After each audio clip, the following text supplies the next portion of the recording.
नमस्कार दोस्तों, मैं संदीप कुमार आपका हार्दिक स्वागत करता हूं आपके अपने YouTube channel biology GK classes में।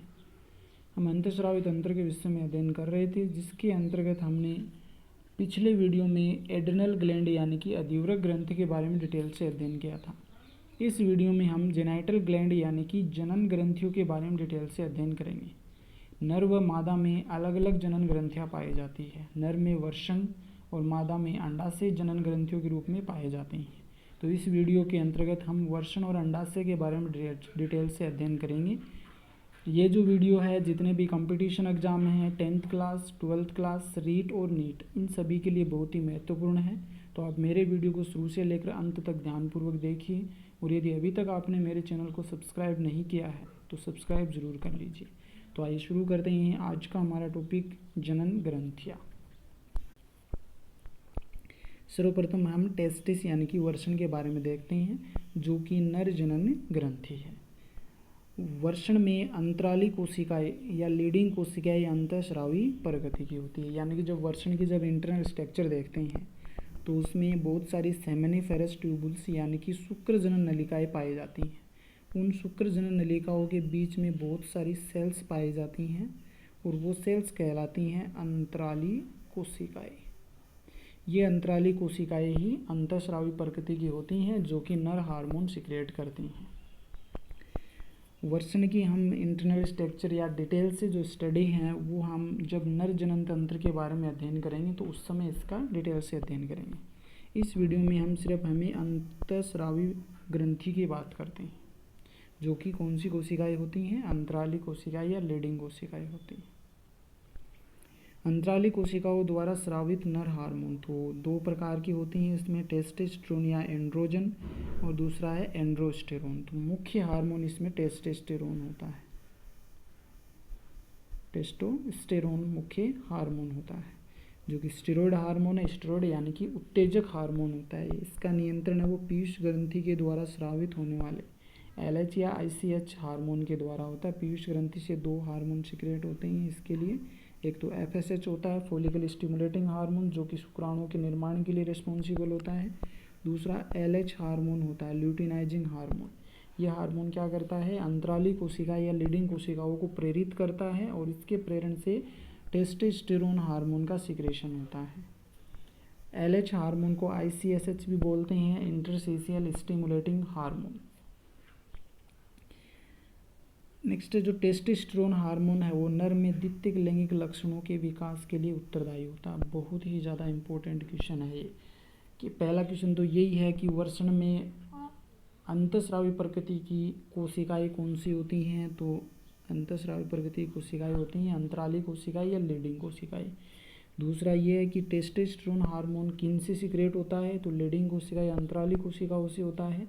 टेस्टोस्टेरोन हार्मोन या क्वेश्चन ये हो जाए कि नर में द्वितीयक लैंगिक लक्षणों के विकास के लिए कौन सा हार्मोन रिस्पॉन्सिबल होता है। तो इसका आंसर हो जाएगा टेस्टोस्टेरोन हार्मोन। अब द्वितीयक लैंगिक लक्षण होते क्या हैं, वर्षण कोश का आकार में वृद्धि होना, मूछें आना, भारी आवाज़ होना, शरीर पर बालों का बढ़ना, मैथुन इच्छा का जागृत होना या विकास होना, ये सभी जो द्वितीयक लैंगिक लक्षण हैं इनके लिए टेस्टोस्टेरोन हार्मोन रिस्पॉन्सिबल होता है। नेक्स्ट दो टर्म है यहाँ पे, एक तो ऑर्किडेक्टोमी और बधियाकरण या जनदनाशन भी बोलते हैं इसे। इसका मतलब ये होता है कि जब यौवनावस्था आती है तो उससे पूर्व वर्षणों को ऑपरेशन या शल्य क्रिया द्वारा हटा देने की क्रिया क्या कहलाती है, जनदनाशन या बधियाकरण कहलाती है। इस क्रिया के कारण क्या होता है, नर हार्मोन का स्रावन कम हो जाता है, जिसके कारण व्यक्ति है वो नपुंसक पैदा होते हैं। उनमें द्वितीयक व प्राथमिक लैंगिक लक्षण उत्पन्न नहीं हो पाते हैं। इस क्रिया का जो उपयोग है वो बधिया मुर्गे और बधिया घोड़े आदि उत्पन्न करने में किया जाता है, और इसी कारण से उन घोड़े और मुर्गों का आसानी से प्रबंधन किया जा सकता है। ये थी नर जनन ग्रंथि वर्षण। अब नेक्स्ट हम बात करते हैं मादा जनन ग्रंथि अंडाशय की बात करते हैं। अंडाशय जो कि मादा जनन ग्रंथि है। अंडाशय से स्रावित होने वाले हार्मोन, तो इससे तीन हार्मोन सिक्रेट होते हैं, एस्ट्रोजन, प्रोजेस्टेरोन और रिलैक्सिन। तीनों हार्मोनों के नाम याद रख लेना कि मादा के अंदर अंडाशय द्वारा कौन से हार्मोन सिक्रेट होते हैं, एस्ट्रोजन, प्रोजेस्टेरोन और रिलैक्सिन। पहले बात करते हैं एस्ट्रोजन की। तो एस्ट्रोजन ग्राफियन पुट्टिकाओं द्वारा स्रावित होता है। तो ग्राफियन पुट्टिकाएं वो होती क्या है, जब परिपक्व होती हैं, यानी शुरुआत में क्या होती है, बहुत सारी अंडक कोशिकाएं होती हैं, पुट्टक कोशिकाएं होती हैं, धीरे धीरे अपने आप में क्या होती हैं, विकास होता जाता है और इसके चारों ओर 2 लेयर बन जाती हैं। तब उन लेयर को बोलते हैं, बाहर वाले लेयर को थीका एक्सटर्ना बोलते हैं, अंदर वाले को थीका इंटरना बोलती है। इनके द्वारा ही एस्ट्रोजन हार्मोन का सिक्रेशन होता है।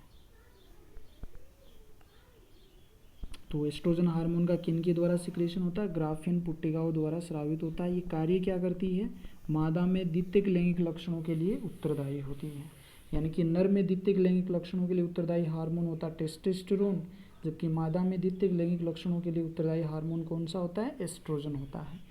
अब मादा में द्वितीयक लैंगिक लक्षण कौन से होते हैं, गर्भाशय, अंडवाहिनी, योनि, क्लाइटोरिस तथा स्तनों में वृद्धि, इनके लिए रिस्पॉन्सिबल होता है ये हार्मोन। आवाज़ का पतला होना, मासिक चक्र प्रारंभ होना, नितंब का भारी होना, मैथुन ईसा जागृत होना, ये सभी द्वितीयक लैंगिक लक्षण हैं जो एस्ट्रोजन के प्रभाव के कारण उत्पन्न होते हैं। नेक्स्ट है प्रोजेस्टेरोन हार्मोन। प्रोजेस्टेरोन हार्मोन अंडोत्सर्ग के पश्चात विकसित होने वाली पीले रंग की ग्रंथि कार्पस ल्यूटियम द्वारा स्रावित होता है। यानी कि मासिक चक्र के 14वें दिन जब अंडोत्सर्ग होता है, अंडा बाहर निकल जाता है, इसके पश्चात में जो सेल्स बचती हैं वो सेल्स कार्पस ल्यूटियम का निर्माण कर लेती हैं, जो कि अंतःस्रावी ग्रंथि के रूप में कार्य करती हैं, और इन्हीं के द्वारा फिर आगे प्रोजेस्टेरोन हार्मोन का सिक्रेशन होता है। प्रोजेस्टेरोन हार्मोन के प्रभाव से स्त्रियों में स्तनों का विकास, दुग्ध ग्रंथियों की वृद्धि, इनका सक्रियण, गर्भधारण के लिए आवश्यक संरचनात्मक एवं कार्य के परिवर्तन होते हैं, गर्भाशय की भित्ति में रुधिर का प्रवाह बढ़ जाता है, ग्लाइकोजन व वसा का संचयन आदि जो कार्य हैं ये इसी हार्मोन के प्रभाव से होते हैं। कार्पस ल्यूटियम का नियंत्रण है वो पीयूष ग्रंथि द्वारा स्रावित LH हार्मोन द्वारा होता है। यानी कि पीयूष ग्रंथि से 2 हार्मोन सिक्रेट होते हैं, एक तो FSH होता है और एक LH होता है, फॉलिकल स्टिमुलेटिंग हार्मोन, जो पुट्टिकाओं की विकास के लिए रिस्पॉन्सिबल होता है, LH हार्मोन जो कार्पस ल्यूटियम का विकास होता है इसी के प्रभाव से, और साथ में अंडोत्सर्ग की क्रिया भी LH के प्रभाव से ही होती है। ये हो गया प्रोजेस्टेरोन हार्मोन। नेक्स्ट आता है रिलैक्सिन हार्मोन। तो ये भी किसके द्वारा स्रावित होता है, कार्पस ल्यूटियम के द्वारा स्रावित होता है।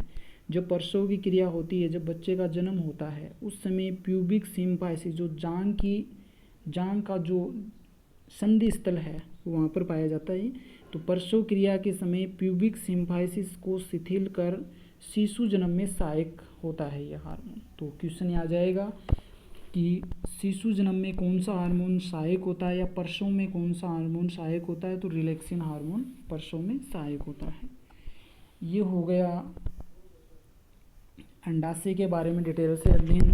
तो ये हमारा अंतःस्रावी ग्रंथियों से संबंधित लास्ट वीडियो था, जिसके अंतर्गत हमने वर्षण और अंडाशय के बारे में डिटेल से अध्ययन कर लिया है। यदि आपको ये वीडियो अच्छा लगा है तो कमेंट कीजिए, लाइक कीजिए, शेयर कीजिए, और यदि अभी तक आपने मेरे चैनल को सब्सक्राइब नहीं किया है तो सब्सक्राइब जरूर कर लीजिए। आगे आने वाले वीडियो में हम जब साइटोलॉजी शुरू की थी, कोशिका सिद्धांत, उनके बारे में, तो अब कोशिकांगों के बारे में अध्ययन करेंगे। वीडियो देखने के लिए बहुत बहुत धन्यवाद।